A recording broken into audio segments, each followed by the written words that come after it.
And you are worth nothing, my mother-in-law said straight to my face, while my husband, the man I loved more than life itself, pulled my clothes out of the closet and threw them onto the floor. They laughed, certain they could do whatever they wanted. But that laughter vanished when a loud bang echoed the doorbell. They didn't know that behind that door stood my father, Colonel James Whitaker, and that visit would change their lives forever. Since I was a child, I had always dreamed of having a big, close family. My mother left when I was little, and my father, an officer in the United States Army, was always busy with orders, rules, and long deployments. I knew he loved me, but his love was cold, expensive gifts on birthdays, or a few minutes of phone calls from the base. I grew up on my own, learning to be independent. When I met Ethan Cole, I thought I had finally found my safe place. He was gentle, caring, and had a mother, Margaret Cole, whom I believed could be the mother I never had. The first year of marriage was wonderful. We lived separately in Seattle, and everything felt like a fairy tale. Ethan always hugged me, and his mother was sweet, calling me daughter, and saying her son was lucky to have me. But everything changed when we moved in with her. The reason was to help her after she was widowed and to save money. I didn't know I had just stepped into a nightmare. The first signs were small: a vase out of place, a meal I cooked not to her taste. Once I made Southern-style beef soup. She looked offended, ate only bread, then complained of stomach pain. Ethan only said, "You know how my mom is, she gets upset easily." I endured it. I longed for a family so much that I accepted everything. But gradually, Margaret's words turned venomous. She mocked my job managing a beauty salon, saying I served empty-headed women. She kept reminding everyone that her son, a successful lawyer, deserved someone better. "My friend's daughter is a prosecutor," she'd say, as if my career was worthless. Then she asked, "What do you even have to offer my son? No family, no background." I stayed silent, swallowing every bitter word. The worst part was Ethan pretending not to hear. He ate as if nothing was happening. His coldness hurt more than her insults. The gentle man I once loved disappeared, replaced by someone irritable, selfish, and angry. When I tried to talk about his mother, he exploded, "Lennon, enough, my mother is sacred. She gave me life, and you want me to turn against her over petty things?" I called my father less and less, ashamed to admit that my happy family was falling apart. I knew if I told him, he'd come and take me home immediately without giving me a choice. But I still loved Ethan. I thought it was just a rough phase that he'd understand eventually, and things would go back to how they were. I was completely wrong. The turning point came on my mother-in-law's birthday. I had spent weeks preparing, took a day off work, and cooked all her favorite dishes. I even bought her an expensive silk scarf she once admired. I just wanted to be loved, to be seen as a good daughter-in-law. After the party, we were cleaning up. My mother-in-law didn't look happy, though she'd just praised me in front of her friends, giving me hope. "Sweetheart, where's the blue tea set Aunt Linda gave us?" Ethan asked. "Oh, that's gone," she frowned. "Lennon broke it. Her hands are like feet, can't hold anything properly." That was a blatant lie.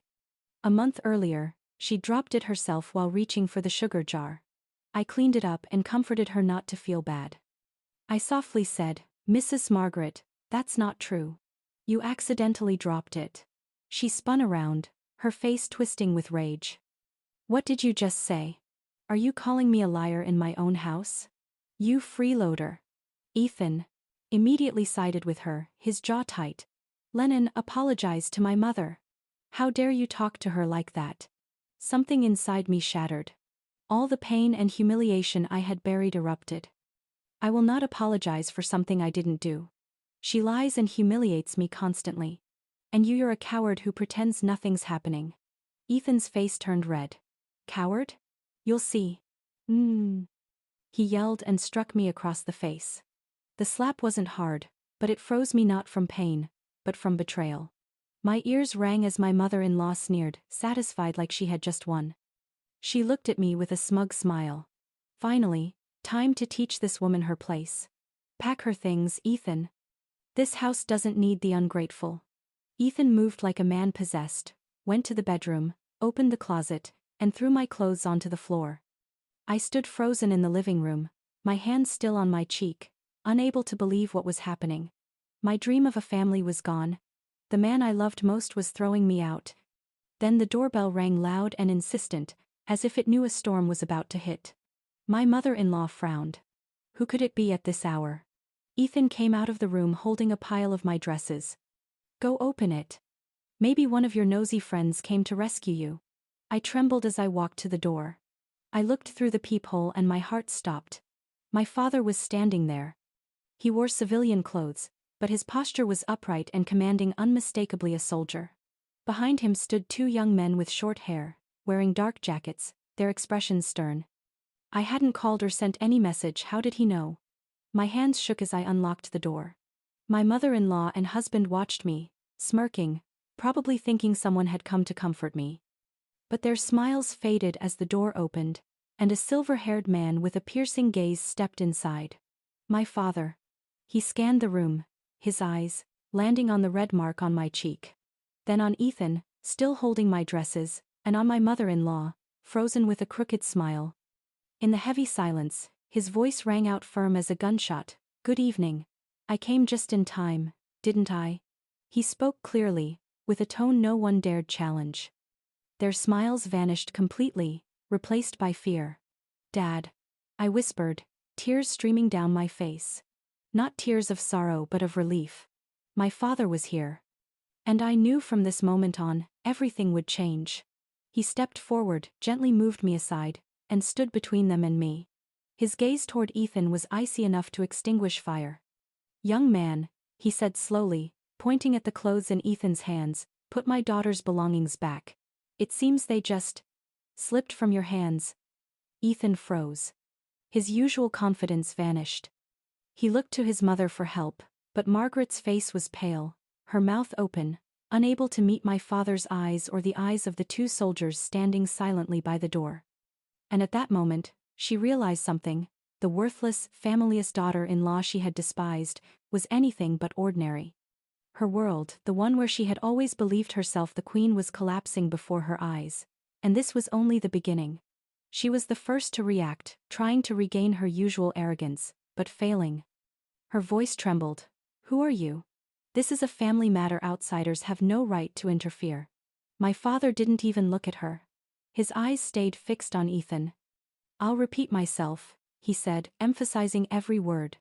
Put my daughter's things back. One of the soldiers behind him stepped forward, just one small movement, but it was enough to make Ethan drop everything in fear. My dresses fell to the floor, crumpled. Colonel James Whitaker. Ethan stammered, as if only now remembering my father's name, the man he had met at our wedding. This is just a misunderstanding. Misunderstanding? My father turned his head sharply, eyes locked on him. My daughter was struck, and you call that a misunderstanding? Margaret froze, then rushed forward to defend her son. It wasn't his fault. She provoked him first. She insulted me. She screamed, desperate for attention. My father finally turned to her, and his look was more terrifying than any shout. You may be his mother, he said quietly but firmly, but to Lennon, you're nothing. Listen carefully. I've never allowed anyone to harm my daughter, and you won't be the first. He took a step forward. Instinctively, both of them backed into the wall. And in that moment, I understood everything. All this time I had tried to belong to their family, to please them, to earn their love.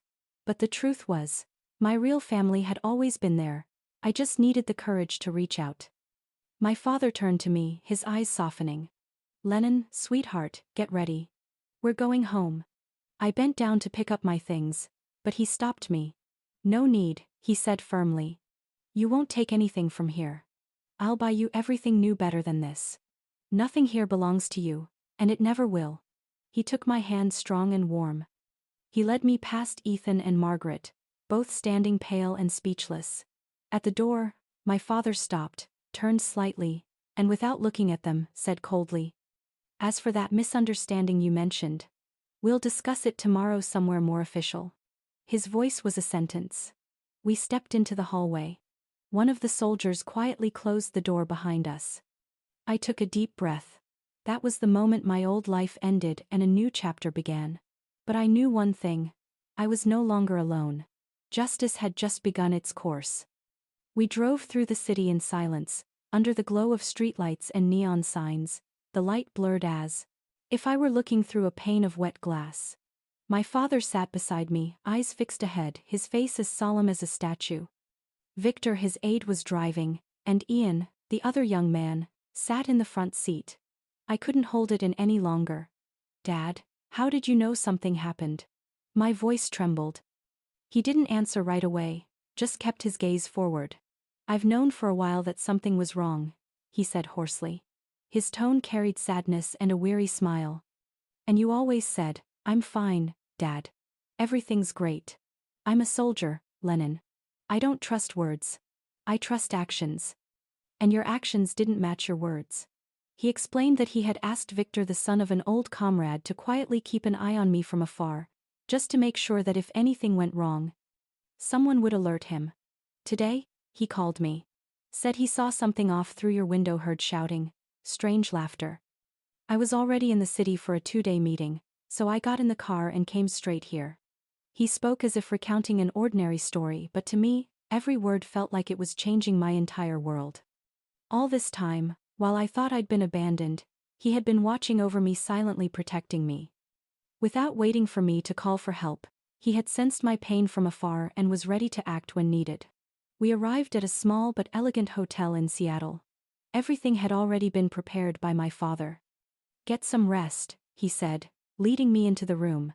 "Sleep well tomorrow. Don't think about anything." But how could I not think? When he closed the door behind him, I was left alone with the silence and the flood of pain I had been holding back for so long. The wall I had built to protect myself, made of illusions about a perfect family, didn't just collapse, it turned to dust. I walked to the mirror. Ethan's handprint was still visible on my cheek, but what hurt more was the look in my own eyes. Empty. I wasn't crying over a broken marriage anymore. I was crying for my own naivety, for believing that if I just endured, if I just behaved, I would be loved. I cried all night until I finally fell asleep at dawn. A deep, dreamless sleep. In the morning, a soft knock woke me. My father was there, holding a breakfast tray and a large cardboard box. "Good morning," he said cheerfully, though the dark circles under his eyes betrayed that he hadn't slept at all. "Eat, and this is for you." Inside the box were simple but complete essentials: a pretty dress, soft shoes, underwear, and a few personal items. He had taken care of everything. While I ate, he laid out the plan, clear and brief, like a military order. "At 10 o'clock, we'll go back to get your papers and whatever you need. There will be a short conversation, no emotions left." I nodded. "Understood, Dad." I truly felt nothing anymore except resolve. At exactly 10 o'clock, we stood again before the house that had been my home just the day before. This time, my father was the one to knock. Ethan opened the door. He looked like he had aged 10 years overnight. His skin pale, eyes red. When he saw us, his hands trembled. "Please come in," he murmured. Margaret Cole was sitting in the living room, dressed in dark, formal clothes. She stood and approached, her expression feigned, pretending nothing had happened. "Mr. Whitaker, Lennon, it's so good you came. We were worried about you all night." Ethan couldn't sleep. He's truly remorseful. "It was all just a misunderstanding, stress, that's all." My father raised his hand to stop her. "We're not here to listen to apologies," he said coldly. "Lennon is only here to collect her papers, personal belongings and property." Margaret pressed her lips together but forced a polite smile. Of course. Everything that belongs to Lennon will be returned. We're not barbarians." Ethan silently went into the bedroom, then came back with my handbag. Inside were my passport and documents. "Here," he muttered. "Your box is still on the vanity." I went to the room and gathered what was truly mine: a few photos, some of my mother's jewelry, a few books. I could feel their eyes watching me, thinking this would all end easily, that I would just take my things and vanish from their lives. I pulled my small suitcase out of the room, leaving behind everything they considered their property. As I passed through the living room, Margaret sighed dramatically, as if performing on stage. "Well then, Lennon, if that's your decision, we wish you all the best. I hope you hold no grudges." My father, who had been silent until then, took one step forward. "It's not over," he said, his deep voice full of authority. There's still the matter of finances. Ethan stiffened immediately. Margaret pretended to look surprised. Finances? What do you mean? Lennon lived with us, we gave her everything. What more could she possibly want? My father smiled faintly, a smile without warmth. I'm referring to the $200,000 I gifted you as a wedding present, intended for your own house. Since the marriage is over and the house was never purchased, I expect that money to be returned. Margaret's face shifted from confusion to panic. 200,000? What are you talking about? She screamed, losing all composure. We have no idea what you mean. That was our savings, right, Ethan? My father pulled a folded paper from his jacket pocket. This is a bank statement, he said, opening it. A direct transfer from my account to your son's, clearly labeled. Wedding gift from the bride's father. Date: 1 day after the wedding. Ethan went pale and lowered his head. He knew it was true. But Margaret wasn't ready to surrender. That paper is fake. Are you accusing us of fraud? We'll sue you for defamation. My father pointed at Ethan. Ask your son. He remained silent, head down, hands trembling. For the first time, I didn't see him as cruel, just a weak man who had spent his whole life under his mother's shadow. Margaret realized she could no longer rely on him. She turned to me, her face twisted with fury. This is all your fault. You planned this from the start to take this house, and now the money too. Enough. My father's voice cracked through the air like a whip. He stood between us. The money was transferred into your son's account, he said firmly. And from what I know, it was used to buy a new car, pay your debts, and cover Ethan's large loans, things my daughter had no knowledge of. Margaret's mouth dropped open, shocked that he knew everything. She thought her financial secrets were well hidden. Ethan, hearing about the debts, collapsed into a chair, burying his face in his hands. Both of them were trapped in their own greed and lies. I looked at them no longer with hatred, only disappointment, and perhaps a bit of pity, especially for Ethan. My father spoke again, his tone sharp and commanding. You have 1 week 7 days to return the full amount to my daughter's account. If not, this statement, along with yesterday's witness testimony and a formal fraud complaint, will go straight to the prosecutor's office. And trust me, we'll file a formal complaint and let the authorities handle the case. He turned. Lennon, let's go. We left. As we reached the hallway, I heard a soft voice behind me. Lennon, I'm sorry. I didn't turn around. I didn't know if it was real remorse or just fear of the storm that was coming. My father closed the door behind us. It seemed like everything was over. The money would be returned, justice had been served. But we had no idea that Margaret Cole was not the kind to surrender easily. Her final strike wasn't about money, it was aimed straight at me. We returned to the hotel in Portland. My father looked calm, as if a mission had been completed. But I felt hollow. This victory brought no joy. While he was on the phone handling business, I sat by the window, staring at the distant city lights. Suddenly, my phone vibrated. An unknown number. I hesitated but answered. Lennon, the voice was low, cold. It was Margaret. I was about to hang up, but something in her tone made me stop. She wasn't angry or venomous as usual, just calm. Don't hang up, dear, she whispered. I'm not calling to argue. I just want to give you a piece of advice. Withdraw the complaint. Forget about the money. If you don't, you'll regret it. Are you threatening me? I asked flatly. She gave a small laugh. A threat? No. Just friendly advice. Your father, that honorable colonel, doesn't know everything. There's a little secret. About your origins.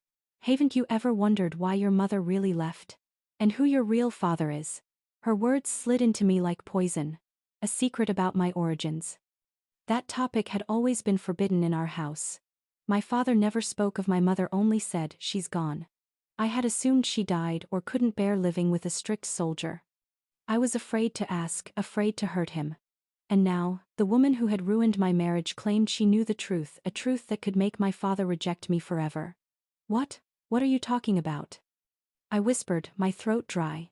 She laughed again, coldly. You'll find out if you don't do what I say. You have 1 week. Either drop the case and forget the money, let the secret die with me, or keep the money and lose everything else. Your choice, Lennon. Then she hung up. I stood frozen, the phone icy in my hand. Before me was the hardest decision of my life. What if she was telling the truth? What if everything I believed about my family was a lie? I looked at my father still on the phone, steady, composed, with that resolute expression. That strength of his suddenly frightened me. All day, I felt lost in a fog. I kept telling myself it was manipulation, her last attempt to escape paying back the money. But the seed of doubt had been planted. What if my father wasn't really my father? By late afternoon, he noticed something was wrong. "What's the matter, Lennon? Overthinking again?" "I told you it's all over. Don't worry anymore." I couldn't tell him the truth. How could I say that woman had just threatened to reveal a secret about my mother, something that could destroy everything? "I'm fine, Dad. Just a little tired," I lied. That night, I couldn't sleep. Her question echoed endlessly in my head. Who is your real father? What if it was true? What if my father's steadfast love was just an illusion? But if it wasn't, why were there no photos of my mother anywhere in our house? The next morning, I made my decision. I couldn't live with the doubt. I had to find the truth myself and never let that woman control me again. I searched the address online, then went to the law firm where Ethan worked. I didn't call ahead. I needed to look him in the eye to know if he and his mother had been telling the truth. Maybe, out of guilt, he'd slip up. When I walked into the sleek office in downtown Seattle, the receptionist looked at me in surprise. "Attorney Ethan Cole isn't in today," she said. "He's on an extended unpaid leave." I froze. He'd run away. But I didn't stop. "Do you know where Mrs. Margaret Cole lives?" I asked, my heart pounding. She shrugged, then handed me a slip of paper, the same house I had left just the day before. I went alone, without telling my father. This time I had to face the past by myself. I didn't realize that with one more knock on a door, I'd be stepping closer to a truth far more terrifying than anything I'd imagined. I stood in front of that door. No father, no guards, just me, my heartbeat, and my determination to learn the truth, no matter the cost. I knocked. Silence. I knocked again, harder. I heard slow, dragging footsteps behind the door. It creaked open slightly, revealing a sliver of light and Margaret's frightened eyes. When she saw me, she tried to close it, but I blocked it with my foot. "We need to talk," I said firmly. "Go away," she whispered. "I don't want to see you." "I don't have a choice," I replied, pushing the door open. "If you don't let me in, I'll tell the neighbors everything. I'll call the police and explain how you and your son threw me out of the house. Do you want a scandal?" That did it. I knew how much she valued her reputation as a respectable woman. Grinding her teeth, she stepped aside and let me in. The apartment looked like a storm had passed through, clothes scattered everywhere, dirty dishes piled up, the smell of damp air. Margaret Cole wore an old robe, her hair a tangled mess, her face swollen, glaring at me with a mixture of hatred and exhaustion. Nothing was left of the proud woman she once was. "What more do you want?" she rasped, sinking into the sofa. "Your father nearly ruined us. Ethan ran off with friends and won't even look at me. You destroyed our family." "No," I said calmly, sitting across from her. "You destroyed your own family with your lies and greed. But that's not why I'm here. I came to ask, what did you mean when you mentioned a secret about my identity?" She let out a shaky laugh. "Ah, so that's what you really care about. I knew you couldn't resist your curiosity." "I thought you were lying," I said. "Oh no, dear, I wasn't joking." She leaned back, her eyes glinting with malice. She knew she still had something she could use to manipulate me, her last card. "All right," she said slowly, her voice deliberate. "I'll tell you, but on one condition: you give up that money. Otherwise, I'll tell your father everything. And trust me, he won't take it well." I looked straight into her eyes and saw she wasn't bluffing. She would destroy anyone, even me, to keep what she thought was hers. Once again, I was forced to choose, money or truth. "Fine," I said, swallowing hard. "I'll give up the money. Now talk." Her face brightened, a triumphant smile spreading across her lips. She leaned forward, lowering her voice as if preparing to unveil a devastating secret. "Your father, James Whitaker, is not your biological father. Your mother, Veronica, was once my best friend. We grew up in the same neighborhood in Chicago. She was beautiful, and I was her shadow. Every man adored Veronica, even James. Back then, he was just a young, handsome officer with a bright future. He was in love with her, but she loved someone else. She paused, savoring the moment, as if relishing my reaction. His name was Gregory Hale, she continued.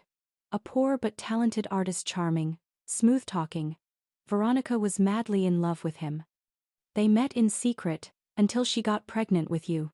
Gregory panicked. She shrugged. Responsibility? Family? Forget it. He ran off with his art supplies and disappeared. Veronica stayed behind, pregnant and ashamed. And that's when James came back. He still loved her. He proposed and promised to raise the baby as his own. She straightened up, pride flickering across her worn face. He saved her, gave her a name, respect, stability. But Veronica couldn't live with the guilt. She couldn't stay with a man she didn't love.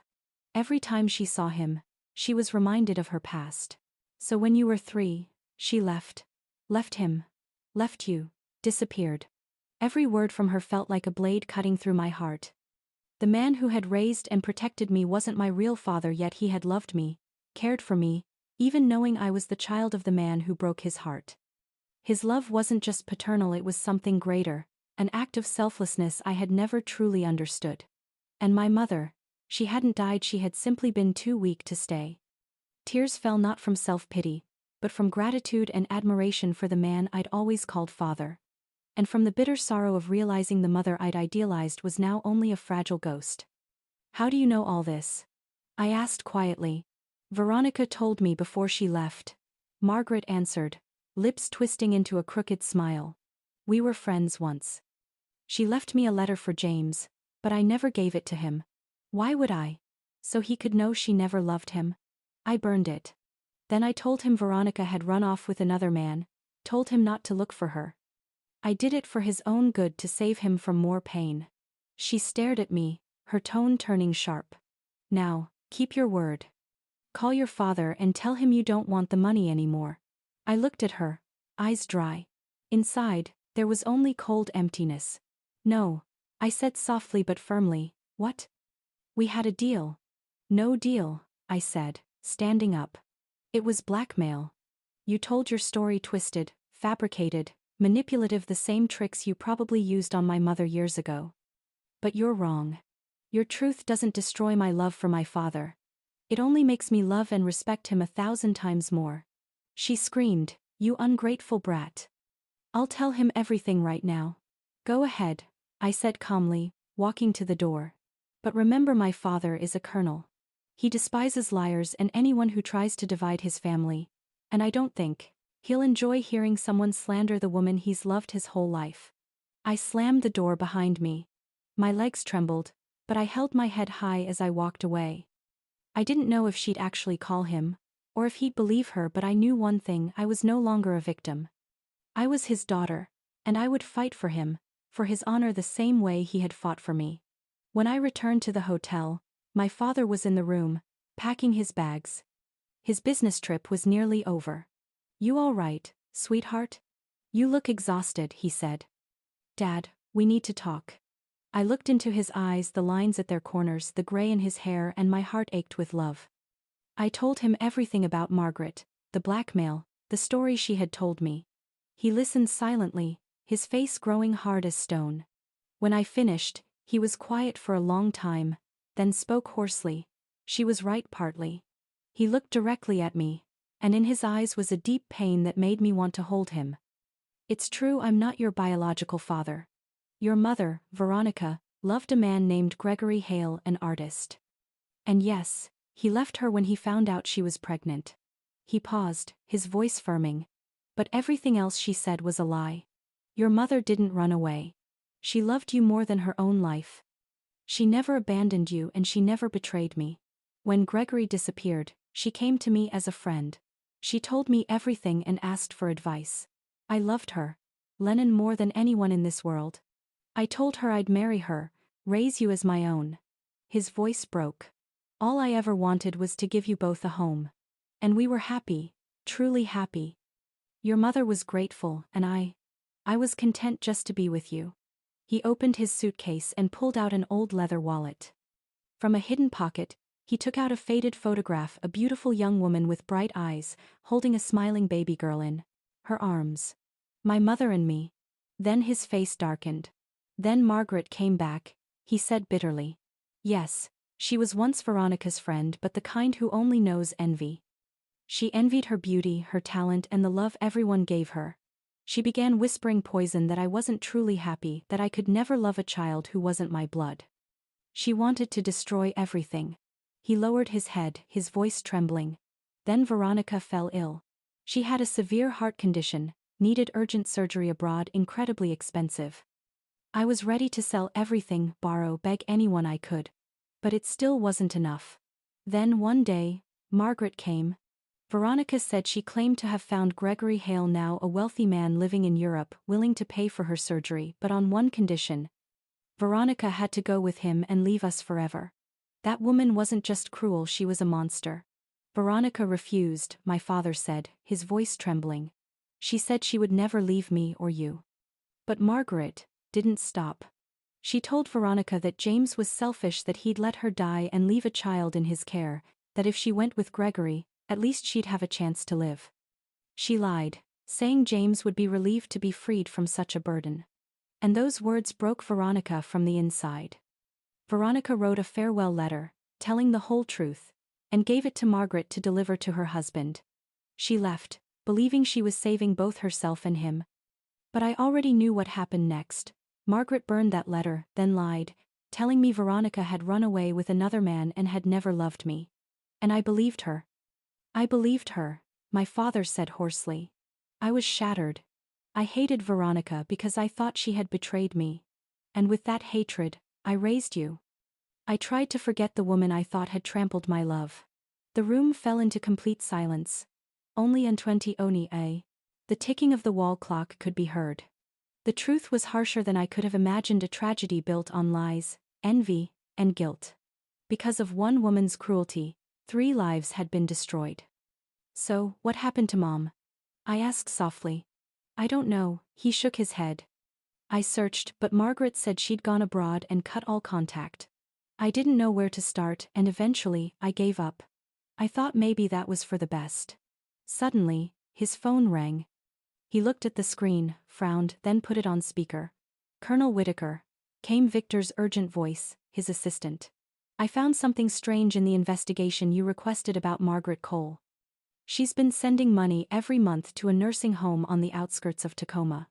It's not much, but every payment is made under one name, Veronica Hale. The room went dead silent. The air thickened. Veronica Hale, my mother. She hadn't gone abroad, hadn't lived with any artist. She was here, nearby, in a nursing home for the sick. My father froze. His hand shook as he held the phone. His face moments ago full of pain and anger turned cold and unreadable. And for the first time I saw something in his eyes I'd never seen before. Confusion. Colonel James Whitaker, the man who always controlled everything, was now speechless, lost. Send me the address, he said hoarsely. Victor read it out. Without another word, my father turned and rushed out of the room. I grabbed my bag and ran after him. We hurried down the hotel hallway, taking the stairs instead of waiting for the elevator. The SUV was already waiting outside. Victor sat behind the wheel. No one spoke, but we all knew.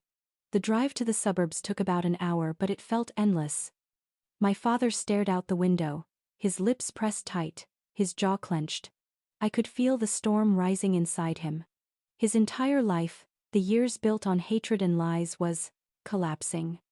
He had hated the woman he thought betrayed him, but he had hated the wrong person.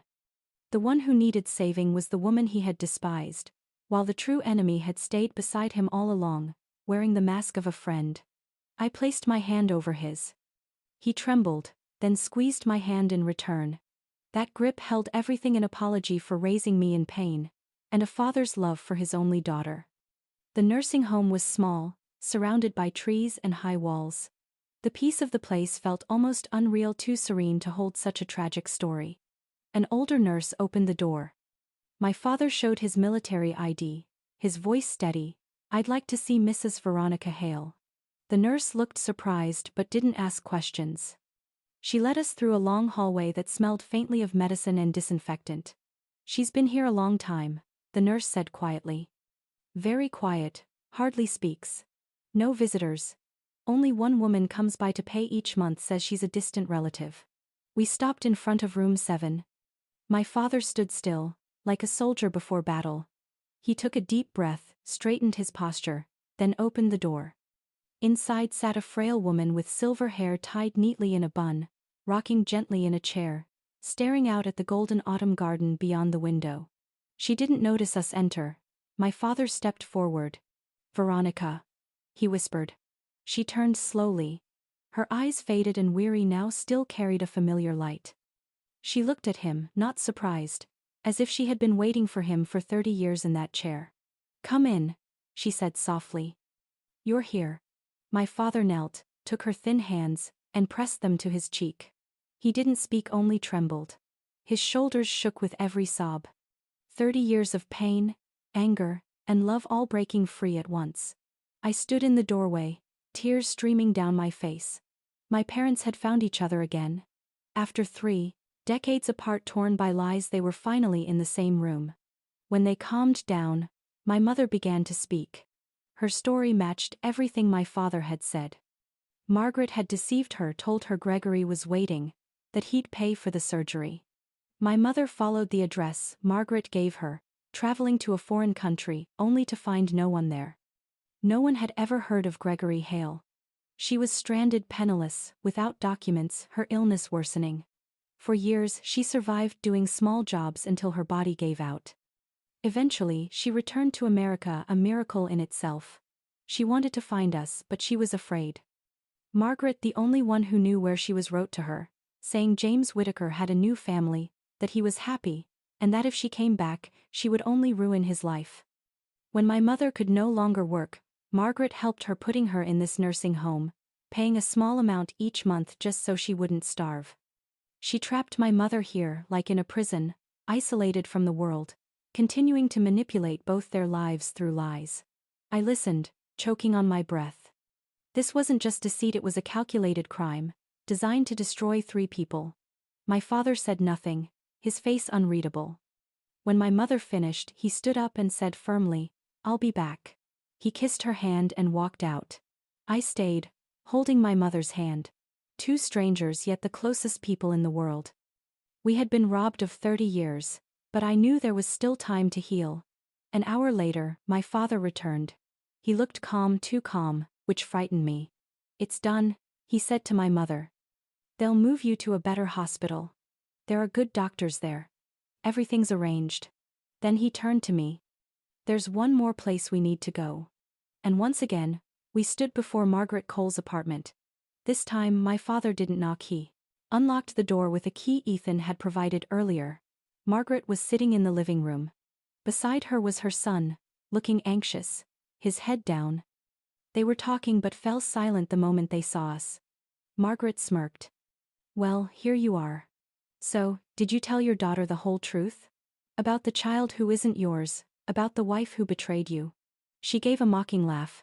Did you both swallow that story? My father stepped closer, no shouting, no threats, just a steady gaze.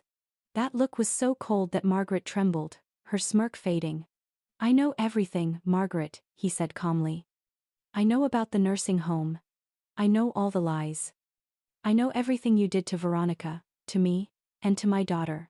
When he mentioned my mother's name, Margaret's face went pale as if she'd seen a ghost. She realized her game was over. Her greatest weapon, her secret, had lost all its power. No, it's not true. She's lying.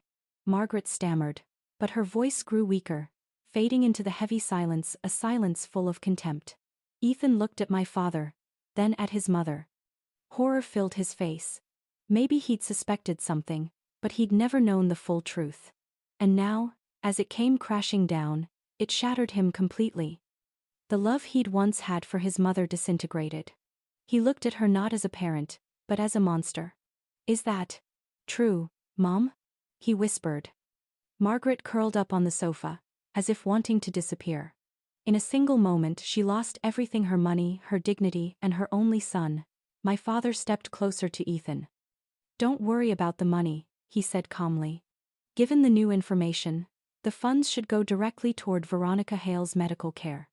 Within 24 hours, $200,000 will be transferred to an account under the name Veronica Hale to cover her medical care. If not, every document, witness, statement, and financial record, everything will go straight to the prosecutor. And then people won't call it a mistake anymore. They'll call it what it is: fraud, unlawful confinement, and neglect of the sick. Think about your career and your mother's." Then we left, leaving them amid the ruins they had created themselves. I knew they would pay, would make amends, but none of that mattered anymore. Because that day, we had reclaimed the one thing more valuable than money, something that can't be bought: truth and justice. A few days later, my mother was transferred to a military hospital in Seattle. The surgery was a success. Her recovery would take time, but the doctors were optimistic. My father never left her side. He abandoned all his duties to stay with her. I watched them, two aging souls scarred by life yet stronger and closer than ever. I saw them talk, laugh, and love again. As for Ethan and me, we divorced. He transferred all the money, even more than required. He sent only one short message, saying he was leaving the city and cutting all ties with his mother. I never found out what happened to Margaret Cole afterward, and honestly I didn't want to. To me, she no longer existed. A year passed. Now, the three of us sit together on the porch of the small suburban house my father bought. My mother is still weak, but color has returned to her cheeks, and she smiles brightly as she pours tea. My father looks at her with such tenderness it makes my heart ache. Justice was done not through hatred, but through truth and love. The family I once thought was lost had risen from the ashes stronger and more beautiful than ever. I found my mother again. And I realized that my father, though not bound to me by blood, was my true father, a man with an extraordinary soul. The worst storms come to teach us how to cherish the sunlight when it returns.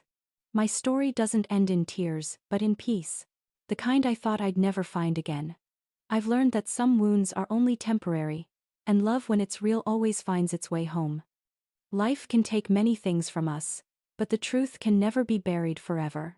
And sometimes, justice doesn't come from a courtroom, it comes from the moment we choose to let go of hatred and hold on to love. Thank you for staying until the end of this stormy story. If it touched your heart, share your thoughts. Do you believe in forgiveness? Or are there mistakes that can never be undone? I truly want to read what you think. Don't forget to follow for more stories and lessons where each of us can rediscover a little courage and a little love for ourselves.